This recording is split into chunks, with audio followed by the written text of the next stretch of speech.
My girlfriend, Jenna, and I have been together for 2 years. A little over. I'm a veterinarian and we met at my office. She had just moved to the city and brought her dog in for an ear infection. We started talking and what should have been a 15-minute appointment turned into an hour-long talking session. I've never been so smitten with a woman before. Before Jenna, I lived the bachelor lifestyle. I was beginning to think I'd just stay single forever, even though that lifestyle of nothing but casual flings was growing really old and empty. Jenna is a charismatic woman with a lot of friends. Her best friend is a guy, Dylan, she knew in her old town. I trust Jenna, but I'd be bold-faced lying if I said that her relationship with him doesn't bother me at all. I don't get angry with her or fight about it. She's reassured me that they've been friends their whole lives and have never had any sexual relationship. I'm secure and I'm not insane, so I accept that they are friends and have tried to buddy up with him as well. He has visited the city 3 times. He's a cool guy, however, he does not seem to like me much. Jenna says he's just protective. It comes off a whole lot more like jealousy than protectiveness, in my opinion. Jenna just finished up grad school this spring but she's had a really tough time finding a job. We have lived together for a year and I've been understanding that she can't help pay rent, etc. Right now, I'm very financially secure so it isn't an issue. However, I am careful to not become a reason for her to not get a job and have her own financial independence. I just think it's important for everyone to have this sort of independence. So, without being pushy, I've let her know that she does need to start paying half of the expenses once she secures a job. Anyway, she texted me at work on Monday to tell me she got a job. It's a job she really wanted and had to go through some pretty grueling interviews to get. I was so happy and proud of her that I decided to leave the rest of the day at the office up to my staff and took off early without telling Jenna. I bought her favorite booze, grabbed a bunch of Chinese takeout, her favorite, and bought her flowers. I had bought her a nice necklace that she'd seen at a store a couple of weeks ago. Nothing super extravagant, but it has a shark on it and that woman is just obsessed with anything to do with sharks. I'd hidden it in the basement and figured I'd give it to her soon. Totally surprise her with tea once she'd forgotten about even seeing it in the store. I got home and came in the side entrance to the basement so I could grab the necklace and then surprise her. When I came up the basement steps and opened the door, I could hear her talking on the phone. Normally I wouldn't stop and listen but I heard her laughing uncontrollably, like belly laughing. It was pretty cute so I figured I'd wait for her to get off the phone before I surprised her. She was talking to Dylan. Nothing new there, they talk at least once a week. Then I heard what they were laughing about. It took me a few dull minutes to realize that she was laughing about our sex life. She said something about how no, he can't even compare to XBF. XBF had at least 3 inches on him. I feel bad every time I eat a baby carrot around him because it must be traumatic to see me chomping down on something the same size as him. It would almost be cute if it didn't suck so much. His body is amazing as long as he keeps his boxers on. Lots of laughter. So look, I don't really give a crap what people on Reddit think about the size of my member. But I do think it's important to say that what she was making fun of wasn't even true, which in my opinion, makes it even more hurtful. I mean, I don't know about the XBF. Maybe he was a horse, but I'm very average. Just good old-fashioned average. Not going to upsell myself here. It's nothing to write home about. But it's also not laughable. I've never felt self-conscious. It is what it is. To hear her ripping me apart to this guy that she knows I have some concern about was just beyond hurtful. Hurtful doesn't cover it. She also made fun of me for being gorgeous but not super smart. I'm actually highly educated. This isn't even remotely a concern of mine. I know I'm smart. Gorgeous and super smart with an average-sized penis. Thanks very much. I left after that. Did I throw the flowers out of my car window? Yes. Did I cry in a parking lot? Yes. I think she may have heard the basement door close. Maybe she even saw my car driving away, because she started texting me pretty quickly after I left, asking when I was coming home. That was Monday and I haven't brought it up. I don't know how. I think I'm still processing everything. It's horribly embarrassing and hurtful. But damn, I love this girl. Not saying I'm going to forgive her necessarily. I just want to stress how hard this whole thing is for me. I know I need to bring it up to her. But how? Any suggestions on how to start this conversation with her? I'm extremely hurt and I don't know if I can forgive her for this. TL, doctor, my girlfriend made fun of me with her male friend. About our sex life / my penis. Pretty hurtful stuff. I feel like a puppy that just got kicked in the face. Joking aside, I'm devastated. I was planning to propose in the next few months. Now I don't see how I can even forgive her and stay with her. Advice? Edit. Wow. Hey, thanks everyone. I just wanted to add that I definitely will be breaking up with Jenna. I grabbed a beer with 3 of my friends tonight and told them. Their sentiments match the majority of yours. Dump her and do it quick. I called my mom and told her about it. Yes, I told her everything. Embarrassing as it was, we are pretty close and I wanted to tell her the whole story, and I've never heard her so angry about anything. She knew I'd bought a ring for Jenna. I will post an update after I do it, probably tomorrow, though it may take me a couple of days to post about it. I'm going to be pretty wrecked emotionally. Thanks again for all the comments / messages of support and encouragement. I really didn't expect everyone to be rooting for me like this. Update. I, 33M, overheard my girlfriend, 28F, making fun of me pretty brutally to her best friend, 27M. When I say brutally, I mean brutally. Well, supportive Reddit strangers, I stayed strong and broke up with Jenna Thursday evening. This has honestly been the most dramatic couple of days of my entire life. I am exhausted. Things got pretty ugly on her part. Sorry that this is so long. A lot happened. At the suggestion of my friends, mother, brother, and many of you, I talked to her in a private but still public place. The thought behind it was that someone who can be so cruel and reveal herself as a liar is potentially capable of trying to turn things around on me and say that she left me because I hurt her or some other nonsense. I'd like to think she wouldn't do something like that, but who knows, especially after everything that has happened. Better safe than sorry. I thought about just boxing up her stuff and breaking things off with no explanation. But it has been over 2 years together.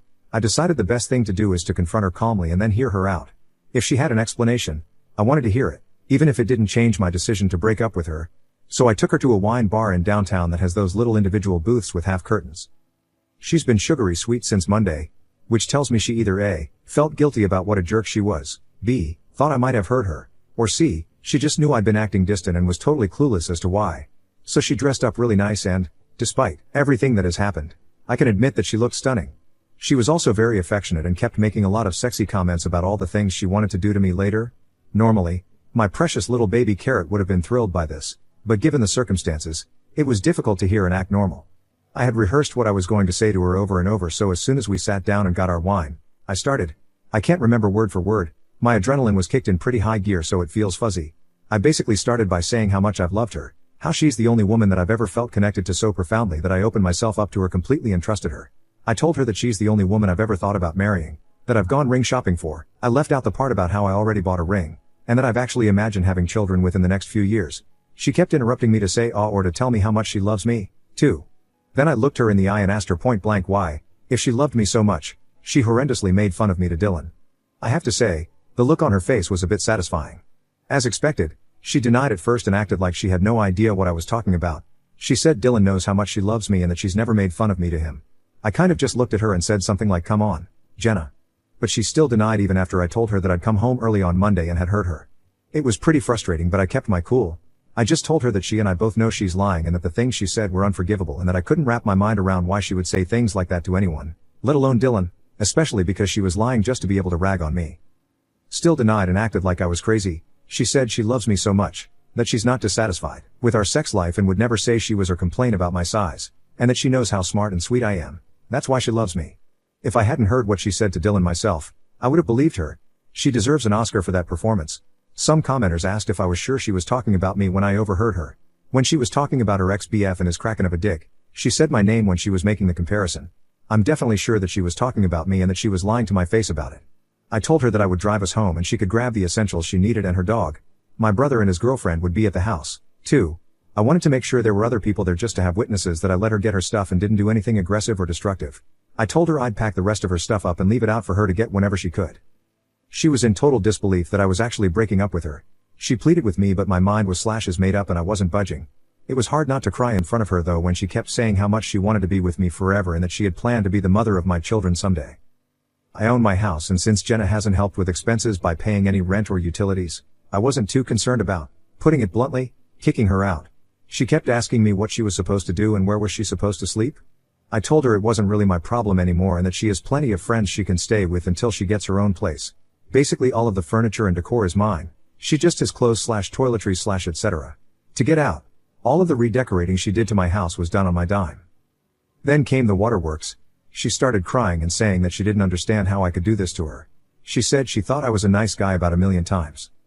I told her I am a nice guy, which is why I didn't just throw her stuff on the front lawn, change the locks, and give her no explanation. Then, I swear to you, this woman dug the knife in even deeper. She said she didn't know why she said those things to Dylan. She finally acknowledged it, and that maybe it's because Dylan brings out the best in her and she's able to laugh about things that would normally make her cry. I guess like my penis? I told her that it's really sad to me if what I heard was her at her best.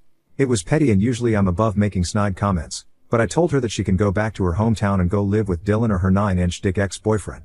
It was amazing to watch how fast those tears disappeared. Apparently I am an asshole. I don't know how to treat women. I'm a loser. My penis is tiny. I'm going to be alone forever. She never really loved me and I was more like a friend, but she didn't want to hurt me so she stayed with me. Makes a lot of sense. She would have said no if I'd proposed. Again, I am a loser and an asshole. And in case I didn't get it the first time, she meant it when she said my penis was a baby carrot. Oh, And I will die alone. I told her dying alone is preferred to dying married to a woman who is cruel and doesn't love or respect me. No joke. She started to scream. Not words, just a long, extremely loud scream. It was alarming, and then she just booked it out of there after calling me a disgusting pig. After paying the bill and apologizing to the waiter about the drama, I left and Jenna was just standing outside crying. I know what she did was horrible and all the things she said just a few minutes earlier were horrible, but I still didn't like seeing her like that and didn't want to just leave her on the sidewalk. I'm in New England. It's already pretty cold here. So I told her to let me give her a ride back to the house so she could get her stuff, but that she needed to leave and go stay somewhere else as soon as she packed a bag. She agreed and we didn't talk at all in the car. Talk about an awkward ride. My brother and his wife were at the house when we got there. His wife stayed inside while Jenna got some stuff together and my brother waited outside with me. That went by pretty uneventfully and she had a girlfriend come pick her up. I got my key back from her before she left. She texted me throughout the night and the texts ranged from sorry to sad to angry to really angry and back again. I didn't answer any of them and only texted her yesterday morning to tell her that her stuff was on the porch and that she should come pick it up while I'm at work. I didn't hear from her all day until it was almost time for me to go home. Pretty nasty text wishing me about every ill you can wish a person. I didn't answer. Well, I came home to a disaster zone. She smashed everything. I don't know if she had made a spare key at some point that I was unaware of or if she knows how to pick locks, but she got into the house somehow and she destroyed it. She smashed stuff that's irreplaceable. She ripped up the furniture. She clogged 2 sinks and left the water running. She left my refrigerator open and threw food all over the kitchen. It was wrecked. The only considerate thing she did was lock my 2 dogs up in a bedroom. I guess so they didn't cut themselves on glass or eat the food. I have 2 vehicles, one for everyday use and then an SUV for work. I use the SUV for when I make house calls and may have to bring a large or exotic animal into the vehicle to transport it to the clinic. In the middle of all the drama, I'd forgotten I'd given her a key to the SUV in case she ever had an emergency and needed to drive somewhere. I went out to check the car and she trashed the inside of it, too. She dumped flour all over the inside in addition to tomato soup. The stuff is just stuff, I suppose. It's more the fact that she could do something so childish and awful on top of everything else. It blows my mind. Last weekend I took her to a play, went out with her and friends. We played Monopoly one night and made up our own drinking game with it. We hung out and watched Netflix, made love several times. And this weekend my house and vehicle are destroyed and so am I. Amazing how fast things change. Not my finest moment, but I was so pissed off that I got right onto Costco's instant delivery and ordered 25-pound bags of baby carrots and had them shipped to her friend's place, addressed to Jenna. 100 pounds of baby carrots. They deliver within an hour. I got a slew of interesting and insulting texts from her that evening. Yes, it was petty, but the only regret I have about it is that it was a waste of food. Hopefully she donates them or cooks some of them or something. So, that's that. I blocked her last night after the nasty texts from her just kept coming. I'm feeling pretty beaten down right now and I've cried more than I have in a long time. It's obvious that I made the right choice. Jenna is clearly not emotionally stable or mature. She really is cruel and I know I do deserve better. I have spent a lot of time since Monday thinking about myself as a partner and trying to figure out what could have led to her obviously having some resentment or something for me. I'm going to be 100% honest here. I work a lot. I try to still make time for the people I love and I try not to bring work home with me when I've had a bad day. But sometimes I do. I know this. Jenna and I have fought about it before and I have really tried to pace my days a certain way so that I can get home at a reasonable time and I've tried to leave bad days at work as much as I can. However, anyone who is a vet or has worked with one knows we're always on call for emergencies. Sometimes we have patients that we have to check on or stay with throughout the night. Time off can be challenging. It's doable, but it's challenging. My staff is incredible and can handle most situations, but I do still get a lot of calls or texts from them when I'm on vacation or off for the day. I'm sure there have been times when Jenna felt second best to my job. Well, I guess I know there have been. She's told me as much in the past. I did try to make changes but there's only so much I can do. As far as I can remember, I've never been purposely mean to Jenna. I've had bad days and been grumpy or absent. We've had our share of disagreements and fights but nothing unhealthy or excessive. I really thought we had a solid relationship and that we were both happy. I know I was. It's hard to not question myself and wonder if I really am a letdown or if I neglected her to the point that she felt unloved enough to act the way she did. I don't know. But I do know that no matter what, the way she put me down and the way she reacted to breaking up was way out of line. I didn't deserve that and that's on her. So thank you for rooting for me, Reddit. It's been great to read all the nice words and advice. Time for me and my baby carrot to eventually find a woman who appreciates us for what we are. TL, Doctor, I broke up with Jenna Thursday night. Did not go well. She got nasty and ended up destroying my house, car, and me. But I did it, it's over, and I've blocked her from my phone/social media. I also sent her 100 pounds of baby carrots in a moment of angry weakness. Edit, I did file a police report and took pictures, which will hopefully help with recouping some of the money lost through insurance. As far as the police report, it's very doubtful anything will come of it since I can't prove it was her. Same goes for trying to sue her in small claims court. And honestly, I'd rather not deal with her anymore. I'm going to hope that insurance will cover the damages and just move on with my life.